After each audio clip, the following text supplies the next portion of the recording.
Jacques Schwarz-Bart. C'est un petit peu difficile à prononcer. Ouais. Et donc, nous nous trouvons justement en présence de cet incontournable de la scène New Jazz actuelle. Donc, bonsoir déjà. Bonsoir. Alors, exceptionnel, pourquoi? Parce qu'on a pu voir un concert avec une flopée de musiciens, tous les plus talentueux les uns que les autres. Est-ce que tu peux nous expliquer un petit peu d'où est née cette rencontre avec ces musiciens?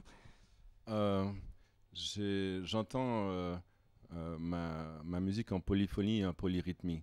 Ça veut dire que j'ai toujours besoin de créer des expansions à l'harmonie, des expansions aux mélodies, au rythme. Et pour cela, j'ai besoin parfois de beaucoup de musiciens ou alors d'une voix particulière que je connais bien, avec qui j'ai travaillé depuis longtemps.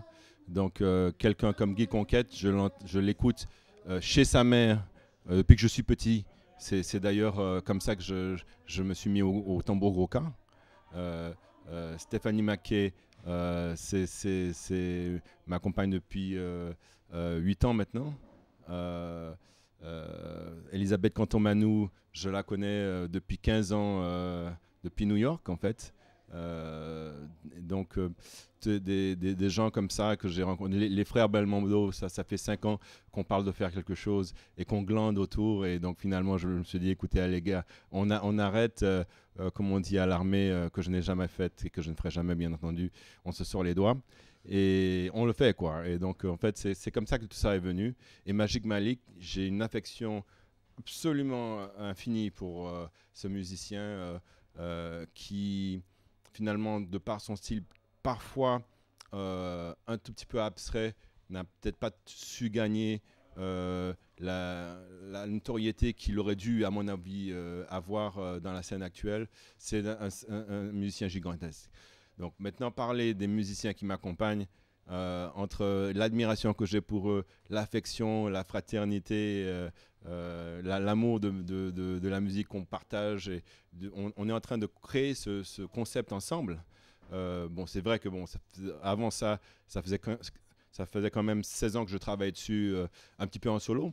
Mais c'est grâce à eux que cela se développe, ça prend une personnalité, on arrive à projeter une énergie avec, si vous voulez, une concentration relaxée à la fois, parce que c'est ça, on peut pas exprimer quelque chose de fort en étant tendu. Et donc il y a une confiance fraternelle qu'il y a entre nous qui nous permet de faire ça. Voilà, je crois que ça résume un petit peu les choses ici. Ouais, on le sent sur scène et il se passe vraiment quelque chose de fort. On sent que vous connaissez tous très bien. D'ailleurs, pour certains, on a pu les découvrir sur Factory, sur les éditions précédentes, comme Magic Malik, sur le Magic Malik Orchestra, etc.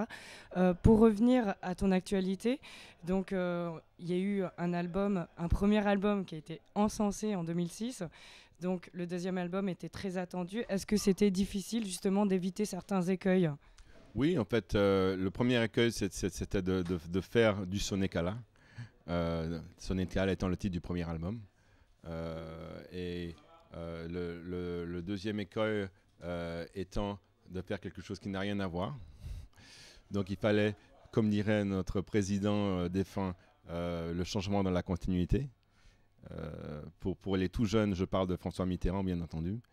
Et ça n'a pas été difficile parce que deux événements fondamentaux sont intervenus dans mon évolution, d'abord personnelle. Mon père nous a quittés. Et d'autre part, sur le plan musical, j'ai rencontré la musique gnawa qui a ouvert, je dirais, une dimension mystique que j'avais toujours désiré et vraiment qui était pour moi une nécessité depuis toujours, mais ça m'a ouvert les voies de cette musique. Euh, j'ai eu la chance de jouer avec le grand Hamid El Kazri qui m'a invité à une lila. C'est une cérémonie religieuse gnawa. Et il m'a dit, à ma façon de jouer, que j'étais possédé. Et je ne l'ai pas cru. Et il m'a dit qu'un djinn, un esprit, partirait avec moi du Maroc. Et je sens que ce gene est en moi et que je m'exprime différemment à travers la musique aujourd'hui à cause de cela. D'accord, donc en gros, c'est pas du tout une rupture, mais au contraire une continuité par rapport à tout ce qui a été vécu avant et pendant. C'est un développement. Je dirais que c'est déjà un réarrangement de tout cela parce que j'entends les lignes de basse par rapport au rythme différemment et j'ai créé beaucoup de rythmes dans ce opus Abyss qui sont ni des rythmes Groka ni des rythmes Gnawa, un petit peu à cheval entre les deux, ou alors carrément simplement des choses qui me sont venues par la tête, un peu comme ça. Mais donc toujours enraciné dans des traditions ancestrales que je connais, que je fréquente depuis tout petit en fait. Et sur le plan harmonique, il y a un gros travail de fait. Je voulais enfin, c'est très ambitieux et peut-être un peu arrogant à dire, mais je suis un petit peu à la poursuite d'une musique totale qui puisse s'adresser à la fois à l'esprit, donc l'abstrait, au cœur, qui est quelque chose de vraiment chaleureux dedans, et au corps, c'est-à-dire qui nous amène à la terre, qui nous amène à tout ce qui bouge, au mouvement. Quelque chose de super complet en gros. Voilà, c'est-à-dire que je veux d'abord ressentir une expérience complète moi-même en tant que musicien, mais aussi la transmettre de façon à ce que lorsqu'on entend ma musique, il y ait quelque chose qui est vibré dans toutes les molécules de la personne. Donc. Ok. Et un petit mot sur le reste de la programmation de ce soir. Est-ce que vous connaissiez les artistes ici présents J'ai demandé à ce que David Walters fasse la première partie. David, c'est un frère que j'ai rencontré il y a à peine un an, mais on s'est tout de suite très très bien entendu et bien que nos musiques soient différentes peut-être, elles se complètent. Je lui fais sur le plan un petit peu acoustique pop. Ou acoustic soul, ce que je fais moi sur le plan du jazz et des musiques d'improvisation moderne. Ok, j'ai pu d'ailleurs croiser Gilles Peterson tout à l'heure dans les backstage et il vous passe le bonjour pour la petite histoire. En tout cas, merci beaucoup d'avoir été présent ici avec nous ce soir. C'était un super concert et puis à très bientôt. Eh bien, écoutez, j'espère qu'on pourra revenir si tout va bien.